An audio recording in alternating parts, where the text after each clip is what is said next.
So I'd like to begin by asking a few questions. Who knows if they have a wireless smart meter on their home? Okay. And who has their smartphone in their pocket right now? Great.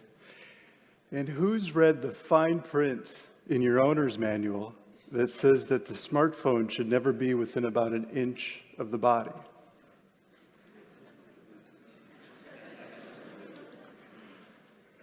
So today, I'm going to speak to why we can no longer assume that our wireless technology is safe. Technology has allowed us many benefits. It's connected us to people and to places, and it's brought us convenience that few could have imagined just 10 years ago. It's also brought us tremendous economic benefits.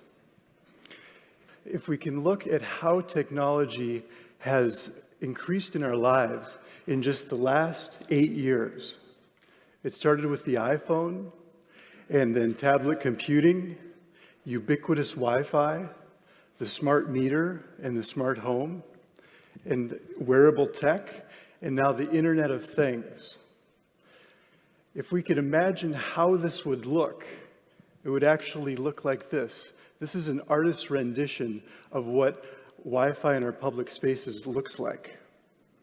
But how does this affect our bodies? That's the question I want to ask, because this exponential rise in microwave radiation can have effects. And that's what scientists and medical doctors around the world are now saying, especially when it comes to children, because they're going to be affected by this their entire lives. So I actually got into this topic about 5 years ago. Before then, I was a young technology enthusiast. I always used my smartphone and Wi-Fi. I've worked in Silicon Valley and have a master's degree in engineering. So if anyone had told me that wireless technology could have health effects, I would have thought they're crazy. But this all changed for me over the period of about 1 week. And I started to experience headaches, ringing in the ears, insomnia, and a fatigue and brain fog that I'd never experienced before. And I shared this with a colleague at work, and she said, you know, the exact same thing happened to her husband when a wireless smart meter was installed in their home. So I went home that evening, and I checked downstairs, and sure enough, we had a bank of wireless smart meters installed right below our bedroom in San Francisco. So this started me on a journey to learn as much about this topic as I possibly could. I now have a website about this, and I'm contacted by people all around the world every day who are experiencing the exact same things. It can be when they have a wireless smart meter installed, or a new Wi-Fi router, or even a cell tower placed across the street from their home. These are the common symptoms that people start to experience. This is actually from a published paper on the health effects of wireless smart meters. So, just here in the Bay Area, I'm in touch with dozens of people who've had their lives changed by this. Medical doctors, high school principals, teachers and students, IT professionals, and even entrepreneurs.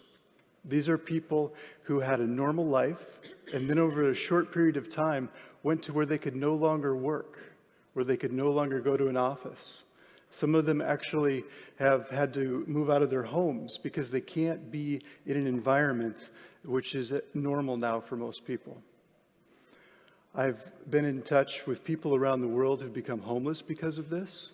There's many people that's actually happened to. And unfortunately, I know of people who've actually taken their lives because there's essentially no place they can go. And this is something that society does not yet recognize. My own life has been tremendously changed by this.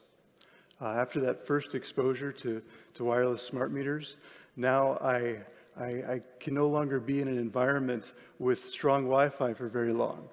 So I can't go to my work the way I used to be able to. Most environments are now essentially toxic to me. So even finding a safe place to live has become very difficult. Imagine not being able to live in an apartment building where everyone has Wi-Fi, or to be able to live next to a cell tower. This is actually a proposed cell tower here in Berkeley. The residents have actually stopped it for now, but most churches and most schools now have cell towers on them. And so it exposes the people around them and, of course, the students who go to those schools. This is a cell tower in San Francisco. That brown thimble on top of the telephone pole is a cell tower. And these are being placed every couple blocks. So you could have an amazing home, and then one week a company can come and put a cell tower right outside your window. So this is something that's happening throughout the Bay Area, and it's going to be happening throughout the United States. So it makes it so that people like myself have a hard time finding a place to live, but it also is ratcheting up the exposure of the entire population. So you might be asking, perhaps some people are being injured by this, but if you're not feeling it, it's probably not that big of a deal. And I think that's a very common experience. But it's not as simple as saying that just a few unfortunate people are being affected by this. Because what the science shows is that we're all affected on some level, whether we can feel it or not. And the reason is because essentially our bodies are electric. Every cell in our body communicates using tiny electric signals. It's how our nervous system operates. So to think that we could put an exponential amount of microwave radiation into our environment and not feel effects is simply false. To illustrate this, I actually had many friends come to me when I started to experience this, and they would say, "Jeremy, are you sure you aren't making this up in your head?" And I thought this too myself at the beginning.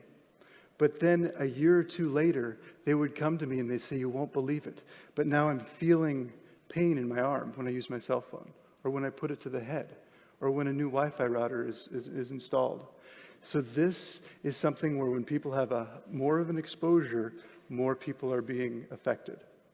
And it's not just headaches and insomnia.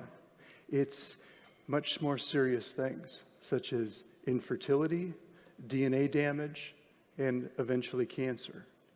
This is what the research is starting to show. And you don't have to take my word for it. I encourage you to start researching this for yourselves. If you simply Google EMF research, this is a screenshot of what you'll find. The World Health Organization is the first link there, and they actually in 2011 came out and said this wireless technology is possibly carcinogenic. And this is one of the most interesting things I've found. The Federal Communications Commission is who is supposed to be regulating wireless technology. But if you look at the regulations, they're almost 20 years old. So that means our most advanced technology is using science that's at least 20 years old. But not only that, they're based on a concept which is nearly 50 years old, which says if microwave radiation does not heat us, then it can't possibly hurt us. But there's now hundreds of studies that show that this is false. So how is it that we have a regulatory body that's not protecting the public?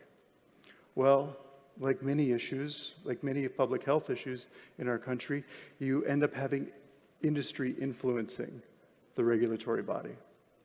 And that's what's happening here. So you have a revolving door between the wireless lobby and the FCC Commission. So that's what's happening. Plus, the science is heavily influenced by industry funding.